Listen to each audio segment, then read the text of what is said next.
Well, hello.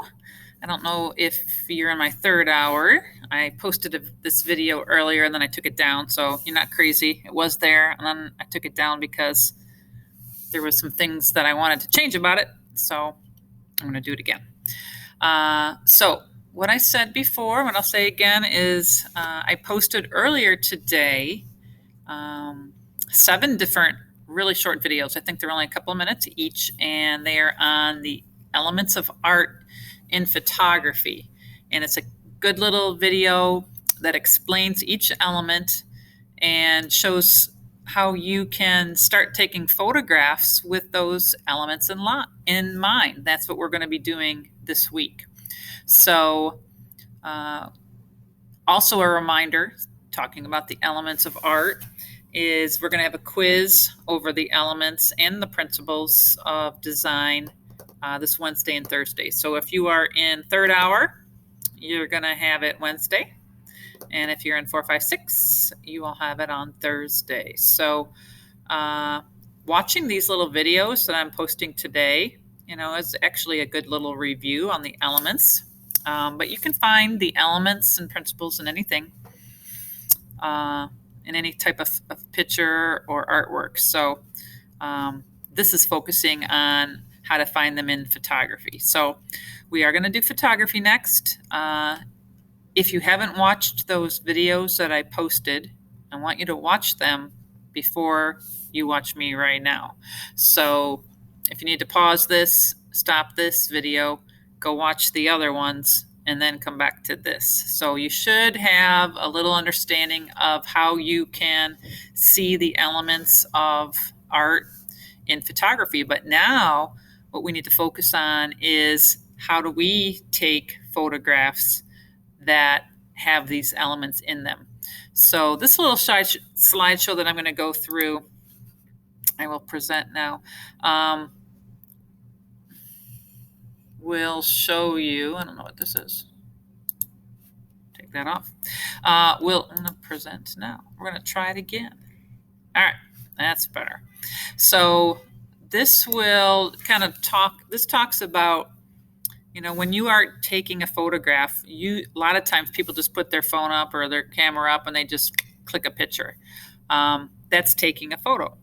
But to make it into a work of art, because photography is an art, you have to make the photo, and you have to pay attention to what the elements of art are to make your photo better. So we just have to pay attention. So I'm going to show you how to pay a little bit more attention and kind of how to set your photos up so that they will be better. Okay.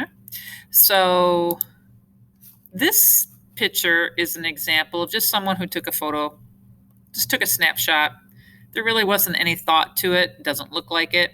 They just stand in the middle of the road and took a picture. It's recording a moment, but it doesn't look like it had any pre-planning or thought to it. Now the next one, you can see at least the photographer zoomed in a little bit more, has this little boy as a focus. You can see he's looking at the road, which makes you look, and you're kind of going to wonder kind of what's going on, what else is coming up the road. It really adds a lot more interest to the picture. These people are a little bit closer, and you're kind of makes you look at and see what they're doing. So it's just the fact that this little boy is the focus, he's in the foreground, it adds interest. So sometimes having things a little larger in the front is better for your picture. This is just talking about that photography isn't just about the main subject. You have to also consider what's in the background, what is going to be your focal point, and what elements are you going to be focusing on. So these are the elements of art. We've already talked about them. You're going to have a quiz over those tomorrow, along with the principles of design, but line, color, shape, contrast, emphasis, texture, and space. So if you watched those videos already, you saw a lot of really good examples of photography that were based on those elements. Okay. Here's a photo that I took. I just wanted to use this to show you that how line is one of the elements, how that can be used. Now, I'm sure most everyone's been to the boardwalk, but a lot of times you see people that take a picture, they're just looking straight at the water, and the boardwalk is, straight in front of you. This is paying attention to more of the leading lines. The lines are now curving because I kind of stood down closer to the Voyager and on an angle instead of just looking straight at the water. And you can see the lines of the boardwalk, the lines of the railing are all curving towards you, and they're leading you kind of into the picture.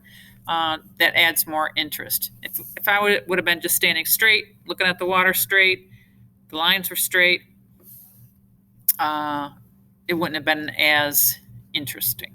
Okay, so sometimes you have to change your angle to make it a little more interesting, to kind of lead the viewer into the picture, and that's what this one does. All right.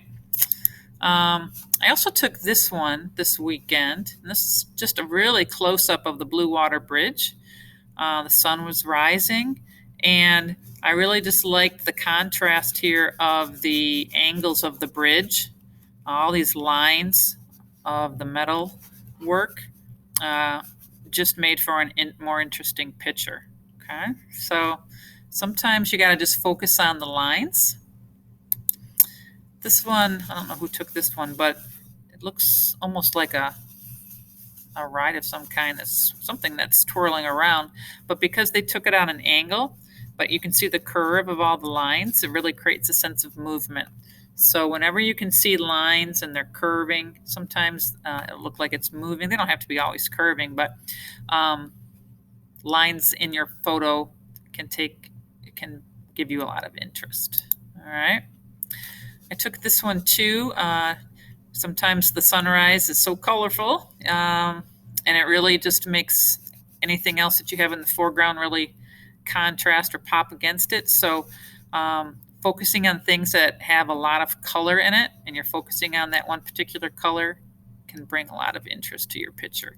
Now this next picture is a variety of different colors, and that is interesting too. So whoever took this picture noticed that there was lots of different colors here, and they wanted to highlight all of them, and it makes for an interesting picture. The next element is shape. So if you can find any objects that this one has a lot of similar kind of windows that are shaped similarly, and they're really long, that's very interesting. You can see the angle was a little bit lower looking up. Sometimes if you change your perspective, if you're leaning down or looking up, that's going to bring a lot of interest to your picture too. Just trying to get a different perspective.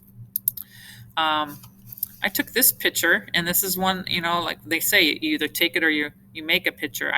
I made this picture because I picked up a leaf and I held it in front of me, and I knew the sun was rising, but I really wanted the shape of this leaf to be the most dominant object. So if you can find an object that you can hold close in front of your camera to dominate the picture, doesn't matter what it is. It could be a leaf. It could be, a basketball or a football or a toy. It doesn't matter what it is.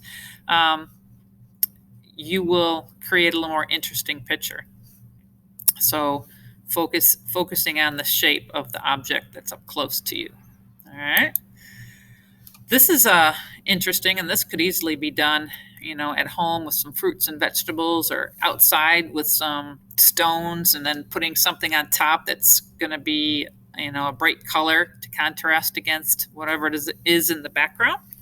So if you take something that's a unique color compared to the background, it's going to pop out. So shapes that are isolated will also be emphasized. So you might need to arrange things to take a picture so that whatever shape it is that you're focusing on is going to stand out from the background. Okay. These shapes are almost like lily pads in a pond or something, but because they're kind of repeated, if you can find repeated patterns, overlapping shapes, maybe leaves. We'll have a lot of that in the fall now. Creates interest too, whatever shape it is that you see a lot of. It's another picture I took just with a bright sky being all one color, contrasting against the weeds that became like a silhouette. Can be interesting. So if you can find something light against a dark background or vice versa, even making your photographs black and white can create an easy way to create a contrast of something light and dark with just the black and white. So that's something to think about. This is also a way to contrast, but this is contrasting texture. So the rocks versus the grass, two different textures. And because you can see them close to one another, that creates an interest too. And obviously to take this picture, you had to get really, really low to the ground. So sometimes creating an interesting picture is you laying on the ground or standing on top of something, a chair, looking down on something to get a different angle. So, looking up under a tree to see the branches contrasting against the sky could be a really cool shot. So you really have to start thinking about what kind of element of art are you trying to focus on to create the interest for you. Okay. Contrast can be used with light, turning a light on in a room when everything else is dark around it. That's interesting. Just color can be used for contrast, just like that. Those apples and that pepper. Contrast can be used with different sizes. So we have a tiny little boy looking at a huge dinosaur skeleton there. So sometimes putting big and small things in your picture can create an interesting contrast too. Getting really close, focusing on one element. So emphasis, if you really can zoom in on one object and make that your focal point, that can be interesting too. Emphasis can be created through, positioning. So I took this picture and I was waiting very patiently for this boat to drift into the sun. And then I waited until he was perfectly in front of the sun to take that picture because I wanted him to be emphasized in the sunlight.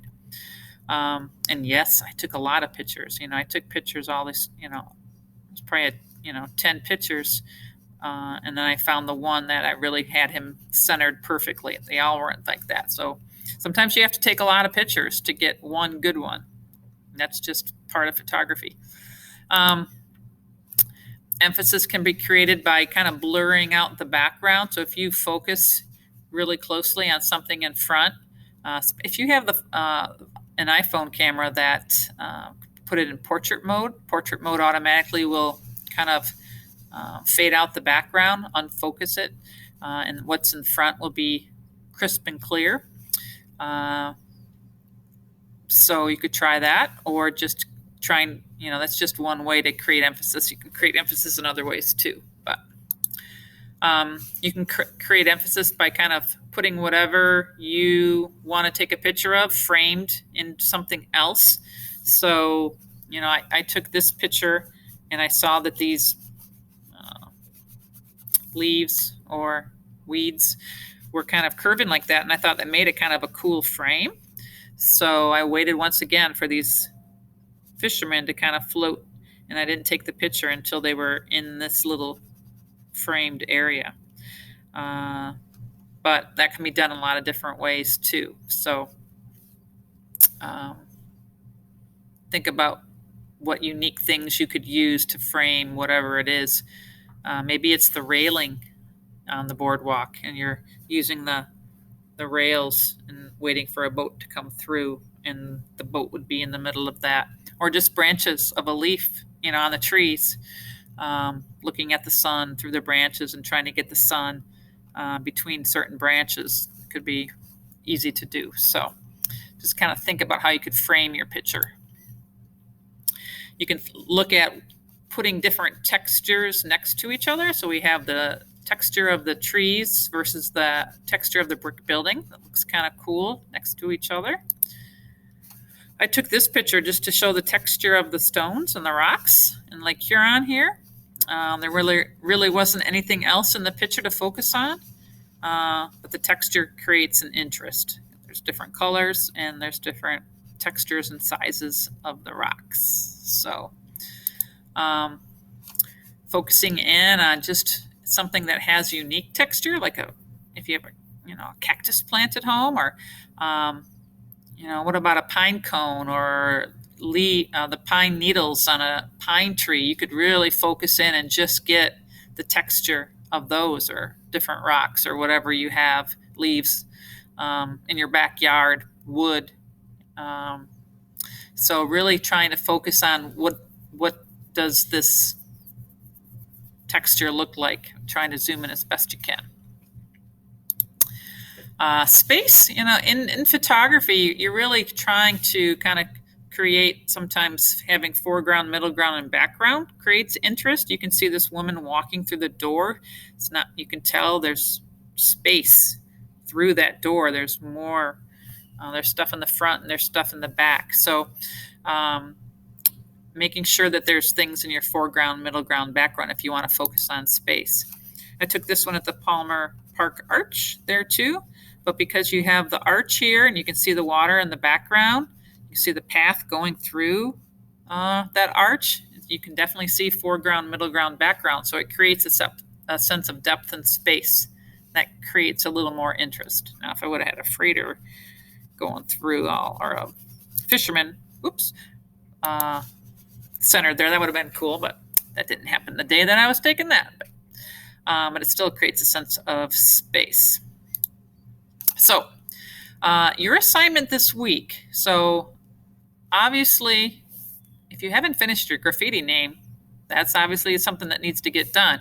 But when we're done with graffiti, and my third hour today was, many were finishing up graffiti in class, most finished by the end of today. Next class, we're actually going to start taking pictures, okay? So really this whole week, if you're at home, every day, go out, take some pictures, walk around the yard, look at things in your house to set up, like fruit or vegetables or toys, or, look for contrast, look for different colors, look for things that, this whole assignment could be done just in your house, but backyard, if you go out and about somewhere with your parents, take some pictures. But this assignment is basically, you looking for interesting things to take pictures of. You are going to end up having to take 14 photos, 2 from each element. So it says go back to slide 6. So if you go back to slide 6, you will see, there it was, all the 7 elements listed: line, color, shape, contrast, emphasis, texture, and space. All right. So you are going to have to take 2 pictures for each category, okay, of those elements of art. All right. And it says you're going to create a Google slide with each title on it. But I just wanted to remind you, you already have a Google slide. Your virtual art journal is where you're going to be putting these, and I'm going to show you that here next. So we're going to put the photos that you take in your virtual journal as the next assignment. If you, after your graffiti picture, or if you're in 6th grade after your fish picture, the next set of slides are going to have your photographs on them.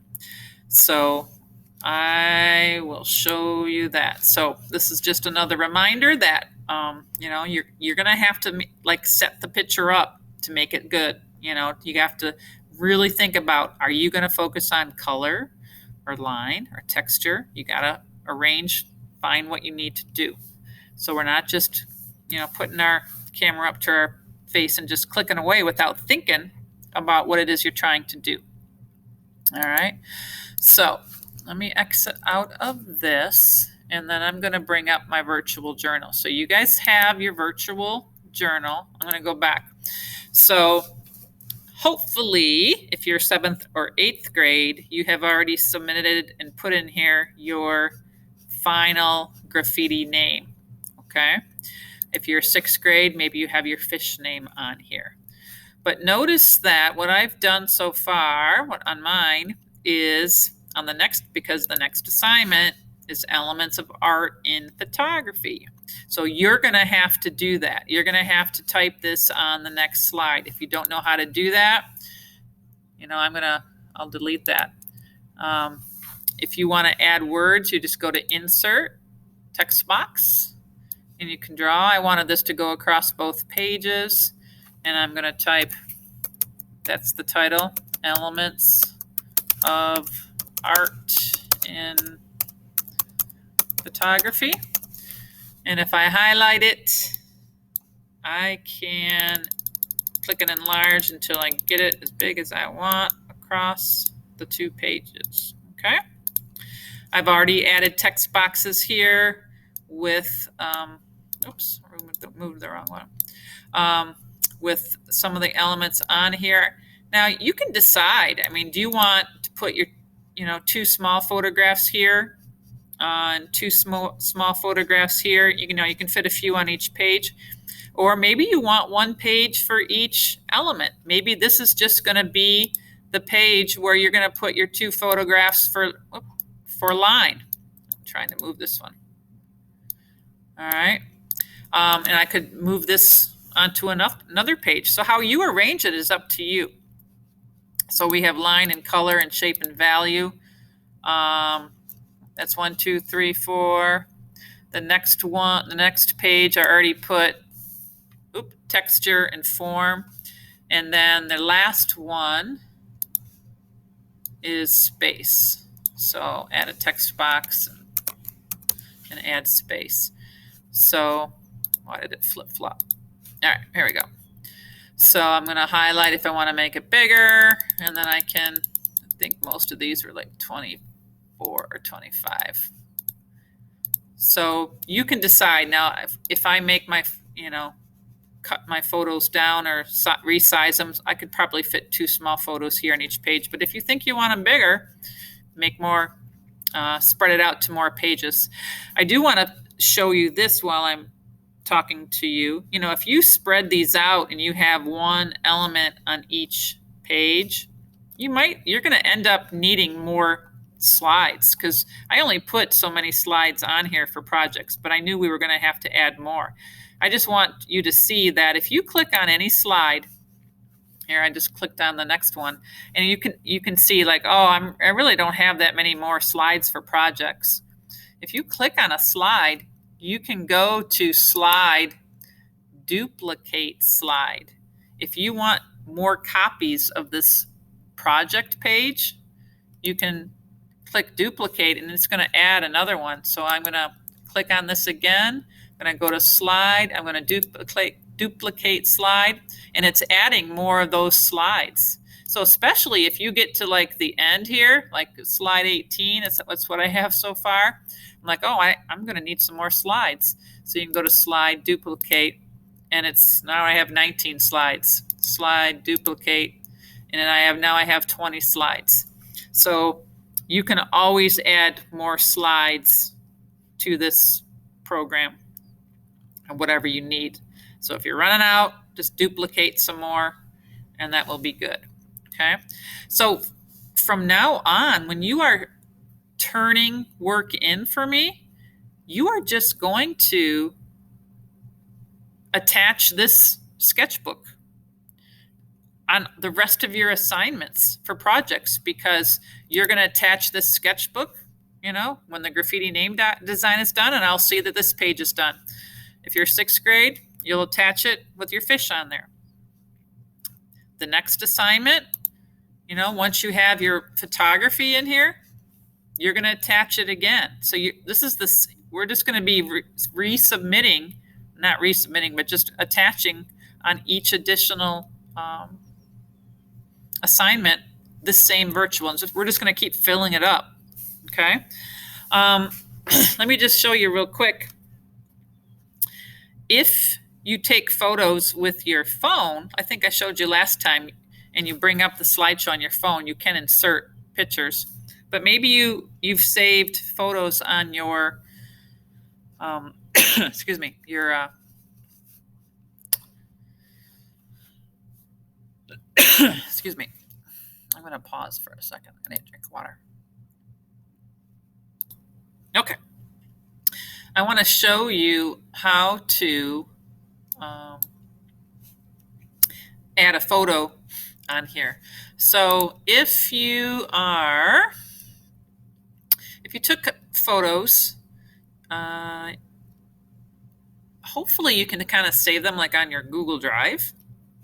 That would work really well. That's what I've done in the past, and I've saved them download them on my computer. But if I want to add an image from my photos, okay, I've already saved a lot of photos, so you can see some photos over here that I took over the weekend to more of the bridges and stuff. Okay, so if you have Google Photos, you can insert them from here. You might need to add that if you don't have that at home. Over the weekend, I took more of like the Blue Water Bridge. So I could look through my photos and I can say, all right, which one of these photos from the Blue Water Bridge would work for some of these elements, okay? And maybe, because the bridge has such really cool lines, I could probably use one of the bridge pictures for lines too. So I can go to my Google Photos and then insert it. It's going to get really big. All right. And I could put that, right on here. I can shrink it some more if I want and like move it over here so that I have room for another one. Okay. So having your photos on Google Photos is helpful. But if you just have them on your phone and you bring up the slideshow from your phone, you can insert them off from your phone too. Okay, so that's what you're going to be doing. You're going to be, for the rest of this week, I'm thinking this is going to be our assignment for this week, to take photos, watch those videos first, and then start looking around the house, outside, taking photos, trying to find the best ones that will fit in these categories on the elements of art.